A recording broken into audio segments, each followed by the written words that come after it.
Hi all, welcome to my lecture on nucleon scattering. Scattering experiments are a wealthy source of information about the various properties of nuclear forces, about the different types of interactions that are possible between nucleons, and various other properties with regard to the nucleus. Before we deal with a specific case of neutron proton scattering, we will just have a review of the basics of how scattering experiments are performed.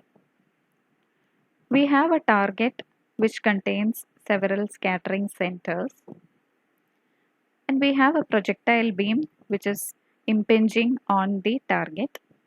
The projectile beam mainly comprises of monoenergetic particles, and the projectile particles, hit the target and they are scattered from the scattering centers which are present in the target at different angles. And suppose the scattering happens at an angle theta, the detector is moved and placed in position, and the number of particles which are scattered at this particular angle are detected and counted.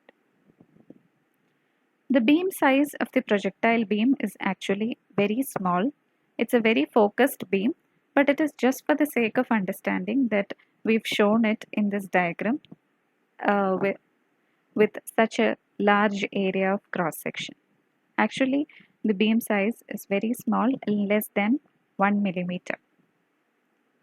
Now, if you look at the number of particles which are scattered at an angle, say theta, with respect to the beam direction, let it be dn. dn would be proportional to t d omega I n nt, where t is the time for which the observation is made. Suppose I count the number of particles for 1 minute and I get a particular number. Obviously, the number will be more if I count the number of particles for 5 minutes. So the more longer I keep on detecting particles, the more number of particles I am likely to detect. dn is proportional to t. dn also depends on the solid angle in which the particles are scattered. Number of particles is of course proportional to the solid angle, and the number of particles which are scattered at various solid angles might not be the same. So dn has a dependence on d omega. It also depends on the number of projectile particles which are impinging on the target per unit area per unit time. Okay, the more number of projectile particles that are hitting the target per unit area per unit time, the more number of particles are likely to get scattered.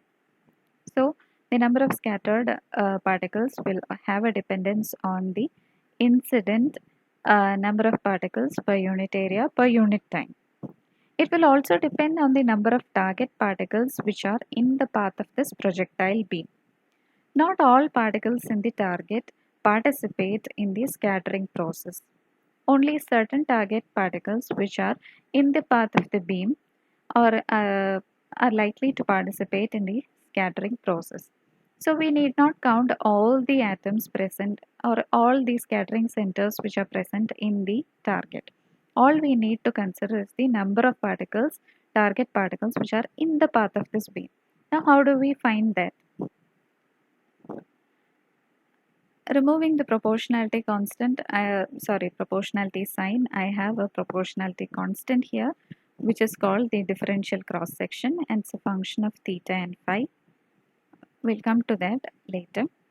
And to calculate the number of target particles which are actually in the path of the beam, I am considering the areal density of target particles. Areal density means number of target particles per unit area. And how do I get the areal density?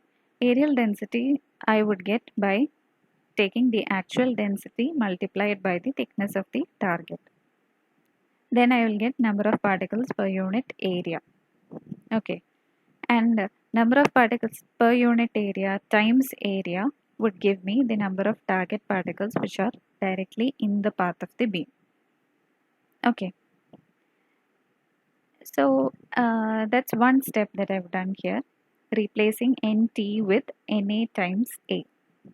Now I have an I here, A here, and T here.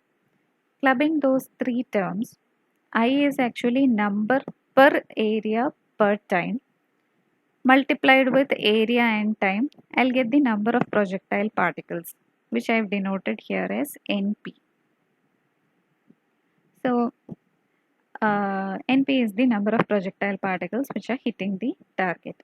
From this, if I write down an expression for differential scattering cross section, it would be like this. And from this, if you're looking at the dimensions of differential scattering cross section, what is the dimension? It has the dimensions of area, because these are numbers. This again is a number, but this is a number per unit area, and that area term comes here. So I have the dimension of differential scattering cross section to be that of area. Generally, it's expressed in units called barns, where one barn is 10 raised to minus 24 centimeters square. Now, let's consider some mathematics involved with a scattering process. This is a target particle, and you have free particles which are coming and impinging on the target. And if the particles happen to graze the target and come in such a way that they are in the vicinity of a nuclear interaction to happen, then they get scattered. That is, the particles have to be incident in a range where nuclear forces operate. If they move beyond that distance, if they are impinging on the target, and if they are away from the scattering center beyond a distance where nuclear forces don't operate, then they will just go unharmed. But if they are falling in a specified area where you have nuclear forces operational, then they are scattered like this. Large angle scattering occurs when they come more closer to the target. A backscattering may occur if they come head on the target. So they are scattered at different angles. So this would be the most likely picture. Now if I am to write the free particle wave function, it would be like this: e raised to ikz, where z is the beam direction. This direction is the beam direction. K is root of 2me by h cross for a free particle. Now, since we are working with a scattering process where there is dependence on theta, phi, etc., it would be better to convert this problem into r theta phi coordinates, replacing z with r cos theta. My free particle wave function would look like this. I know the expression for linear momentum to be h cross k. While performing this experiment, scattering experiment, we can always fix the energy, the kinetic energy of the projectile particles. When we fix the kinetic energy, automatically K gets fixed, because K is root of 2me by h cross. So when E is a constant, then K is a constant, and when K gets fixed, then linear momentum 2 is a constant, because P is h cross K. But the angular momentum actually depends on how the projectile beam approaches the target. So that is not going to be a constant. Why? Because if you consider particles coming and hitting the target like this, suppose my particle is coming along this path. It is at a perpendicular distance from the target particle, and let this distance be r. Then the angular momentum would be mvr. But you consider the particle which is coming head on the scattering center. See this path.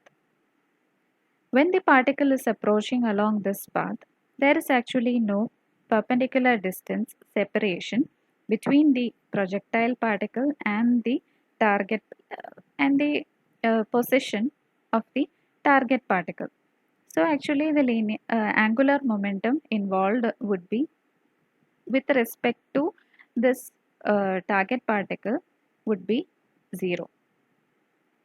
So depending on how your projectile beam approaches, the angular momentum is likely to vary. It can be 0, it can take non-zero values too. So, and you have a collection of particles coming. During an experiment, you can never say that all particles are L equal to 0 particles. There's nothing like that. A particle can come like this, a particle can come along this path, a particle can come along this path.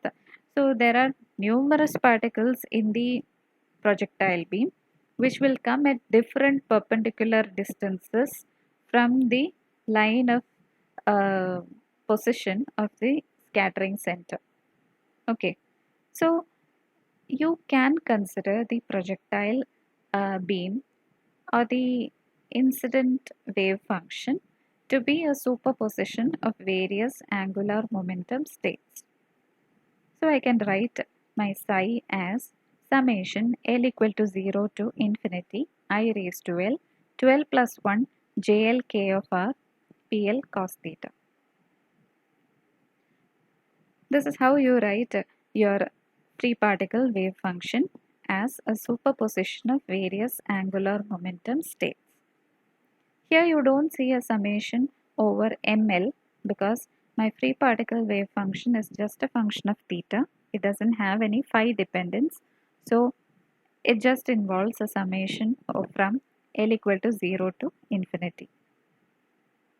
Now, when R approaches infinity, you can substitute for JLK of R as sine KR minus pi L by 2 the whole divided by KR. This is possible when R approaches infinity. And this is a theoretical possibility that we are looking at, and this can be realized in our experiment too, because we are considering an interaction of the projectile and target particle, and the range of interaction is actually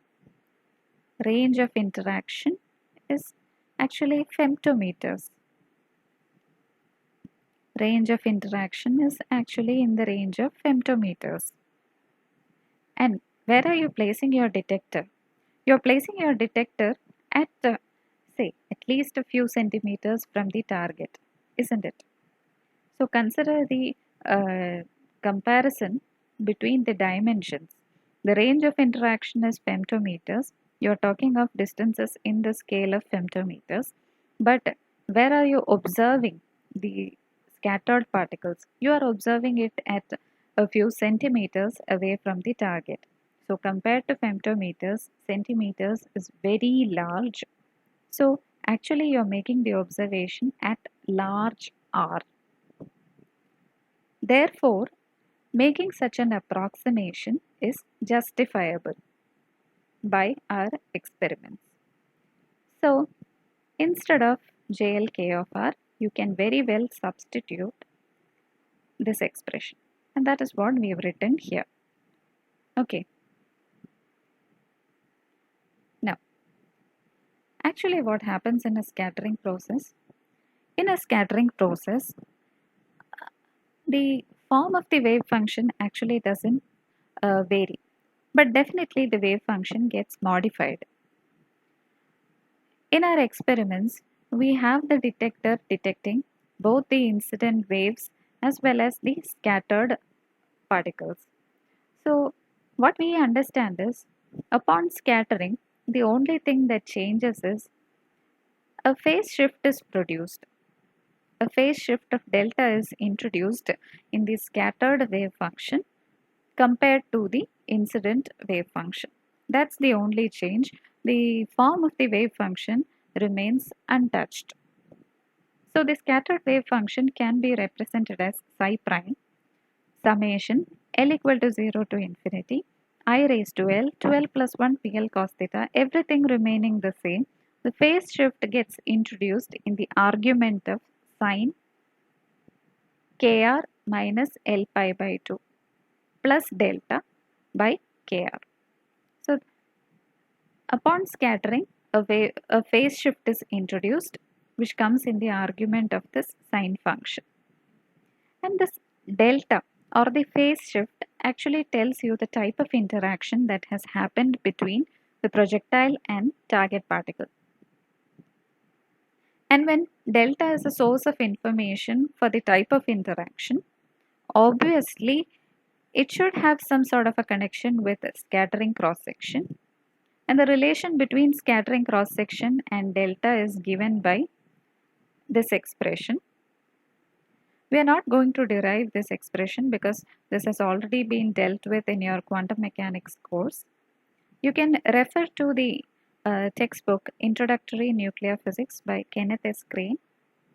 From page number 89 to 91, you can just see how scattering cross sections are related to phase shifts. So this is the connection between delta and sigma. Now, these are all just equations.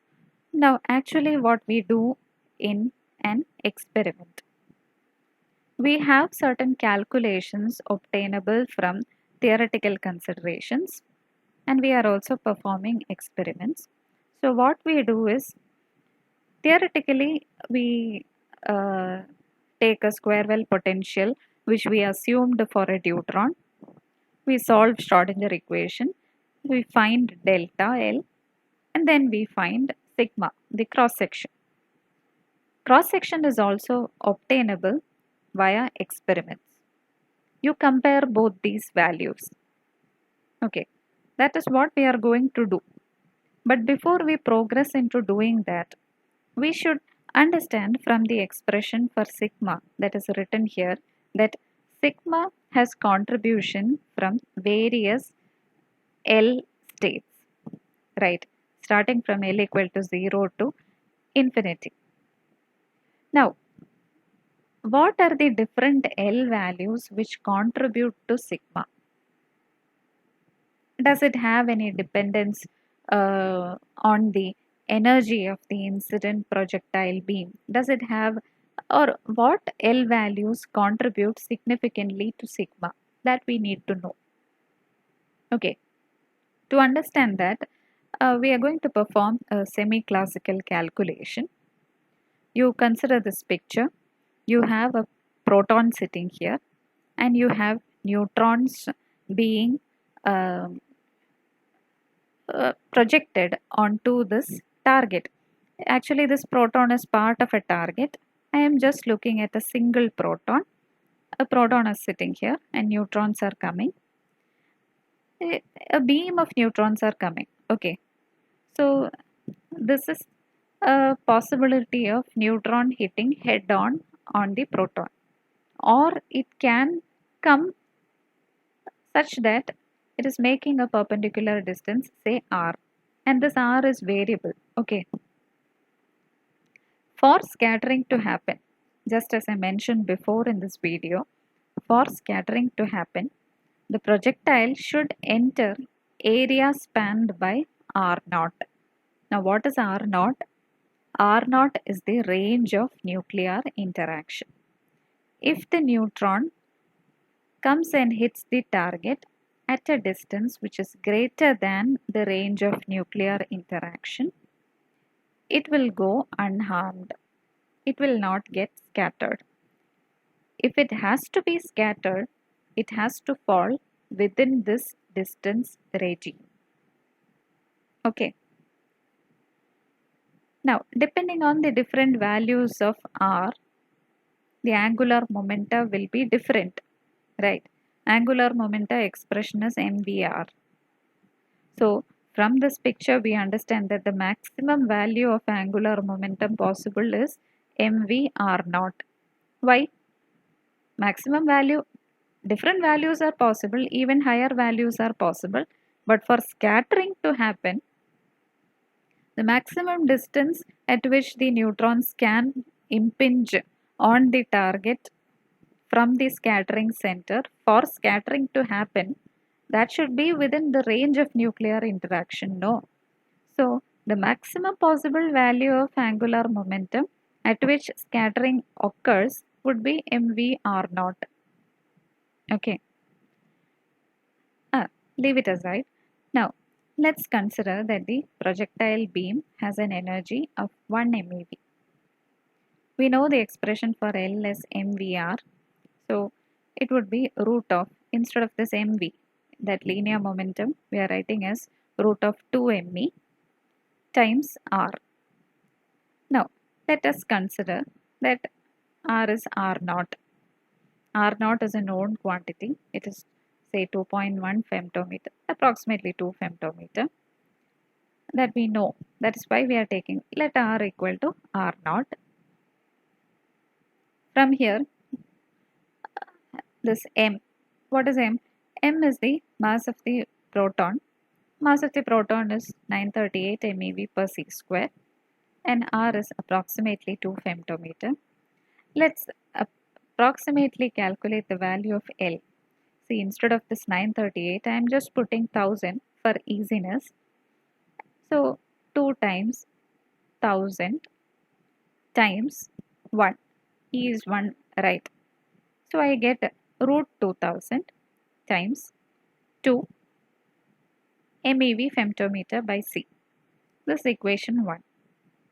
Now, by quantum mechanical consideration, angular momentum is quantized as root of L into L plus 1 h cross. This is the magnitude of angular momentum, and if L equal to 1, my magnitude would be root 2 h cross, right?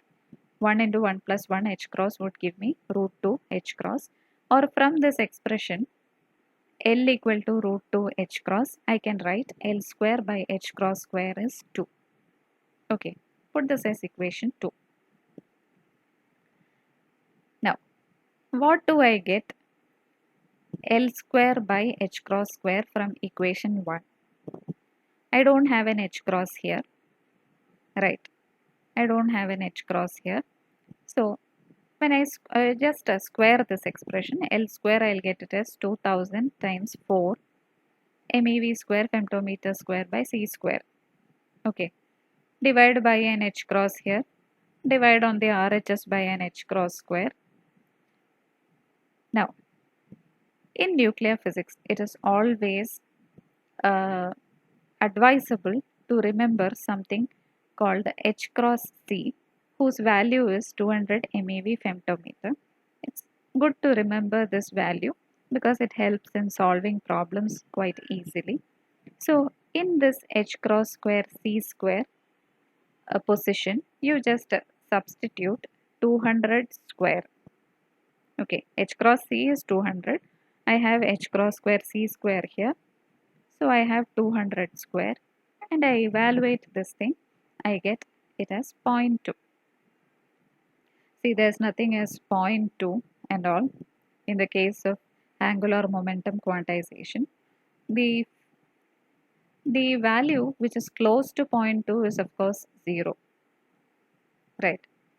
So experimentally, I understand that when my beam energy is 1 MeV, only L equal to 0 state can contribute.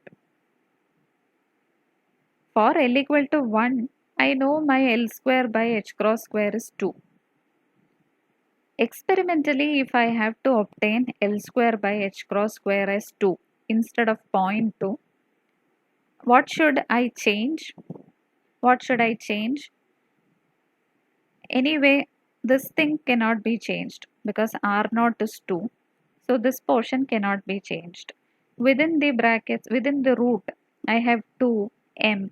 That is also not possible to change. The only possible variable is E. Right. So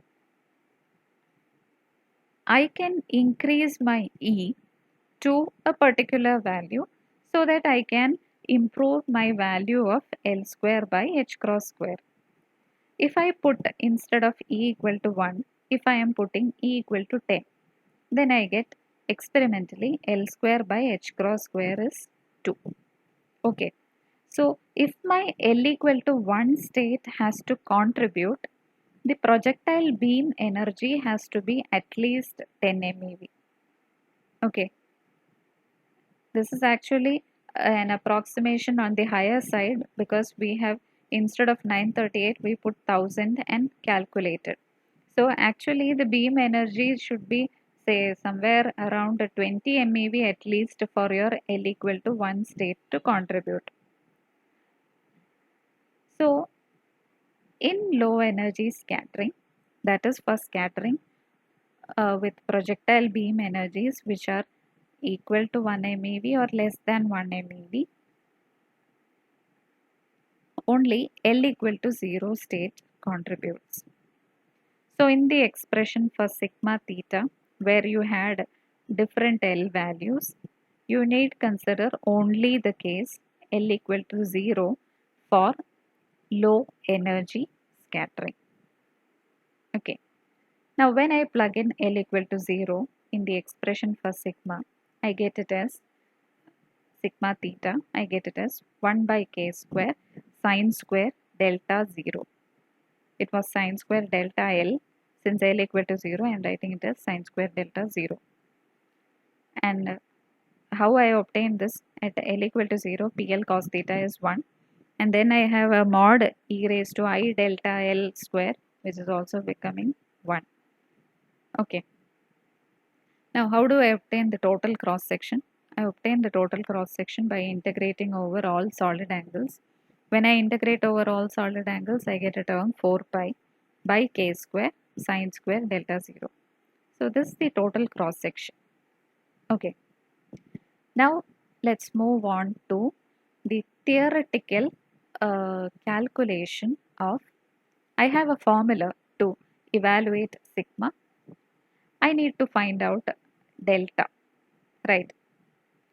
If I know delta, I can theoretically calculate sigma. From this expression, I can understand that.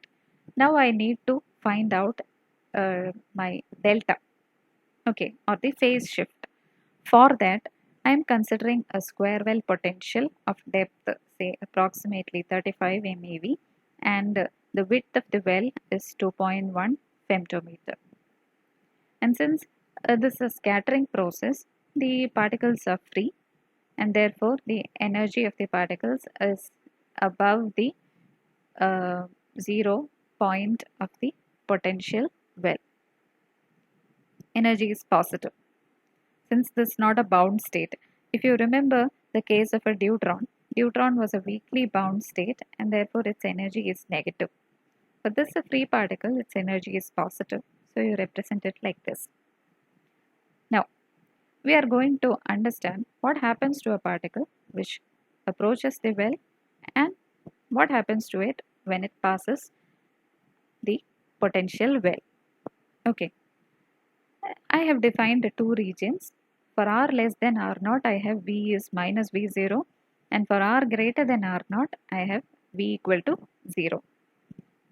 And specifically, I am considering only L equal to 0. So my Schrodinger equation reduces to minus h cross square by 2n d square u by dr square plus V of u equal to EU.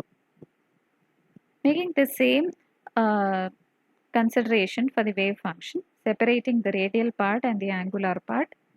The angular part turns out to be a constant when L equal to 0. And for the radial part, I am making a substitution u of r by r. And this is how my Schrodinger equation appears to be after all these substitutions and variable changes. Now I am going to solve Schrodinger equation for region 1 and region 2.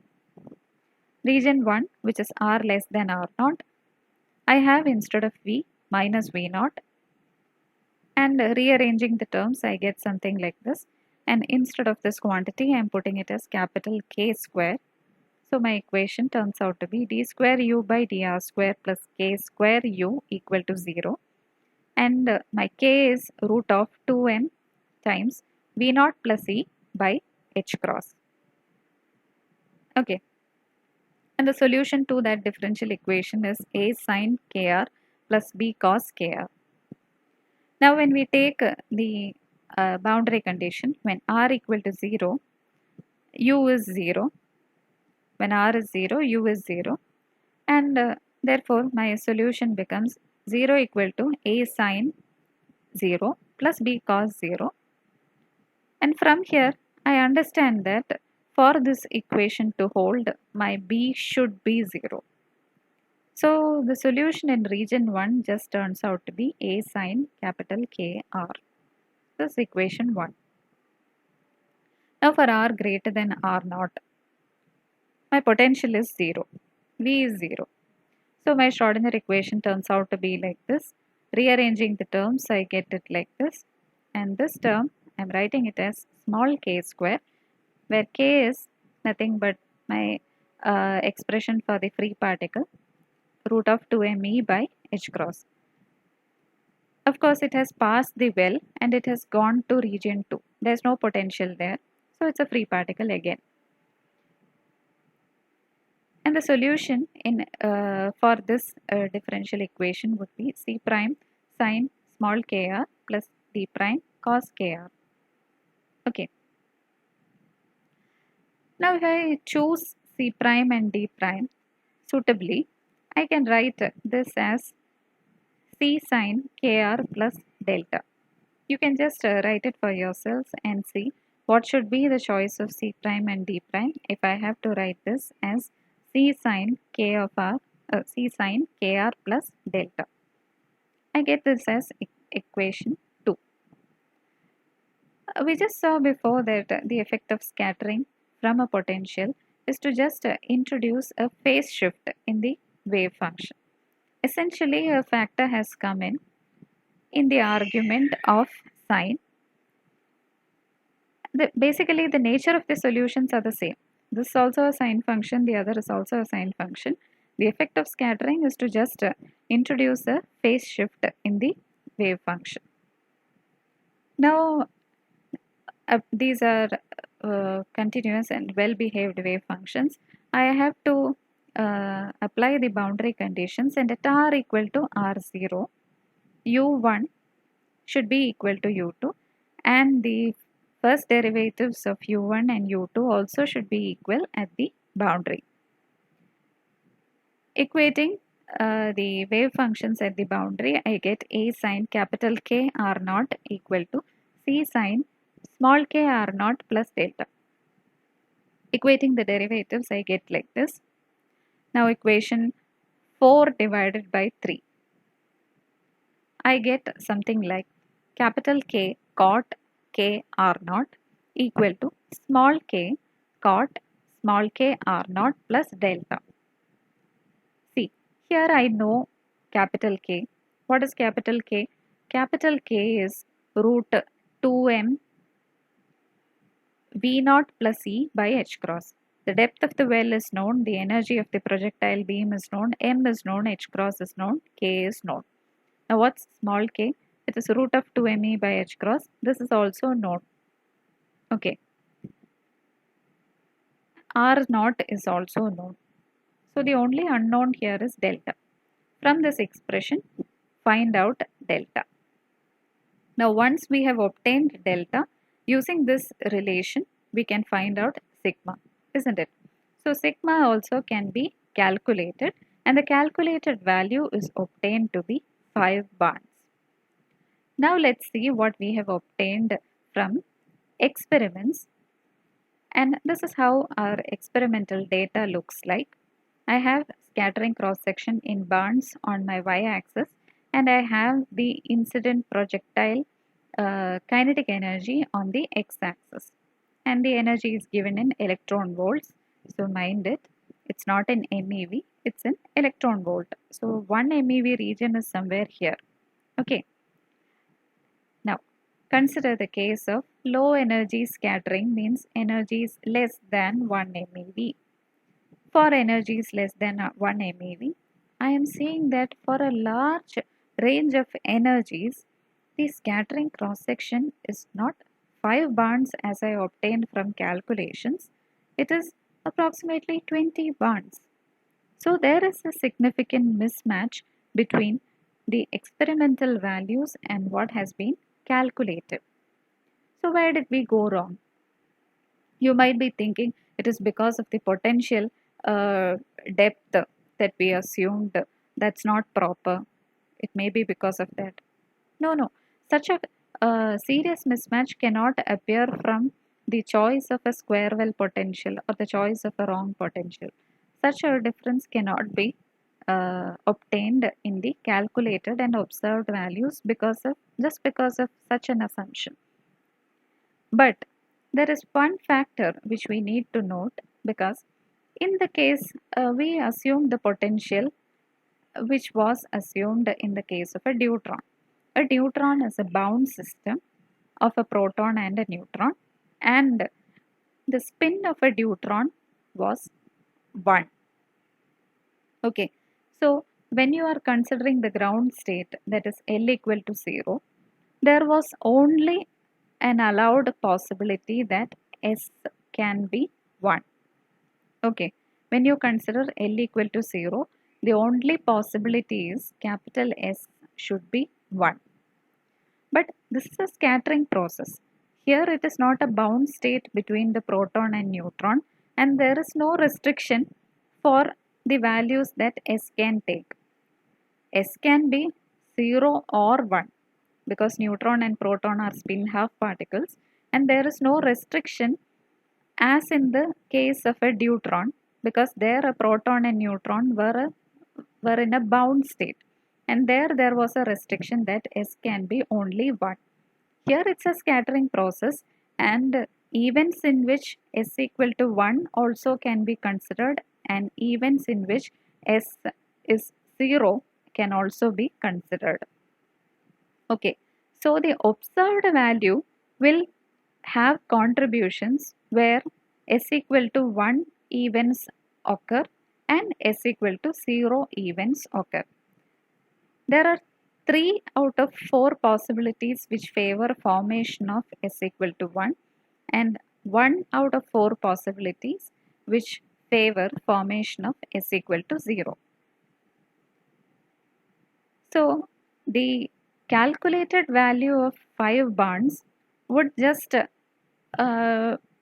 be coming from events where S is 1, because in the case of a deuteron S can only be 1. So the potential assumed for a deuteron, we are taking the same potential here.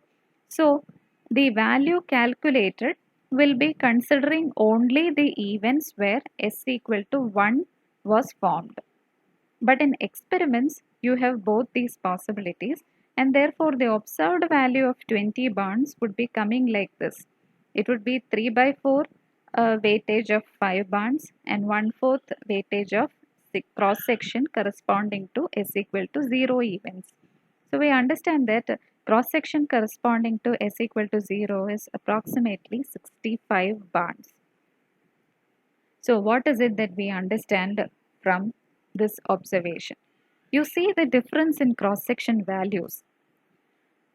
You understand that scattering from a triplet potential is extremely different from the scattering that is occurring from a singlet potential. That is, events where S equal to 0 are formed, they are offering a different scattering cross section or a probability of scattering in a different way, whereas events in which S equal to 1 is formed, that is presenting a totally different scattering cross section. So we understand that nuclear forces are actually highly spin dependent from this observation. There are other observations too which indicate that nuclear forces are spin dependent, which we will consider in the next lecture.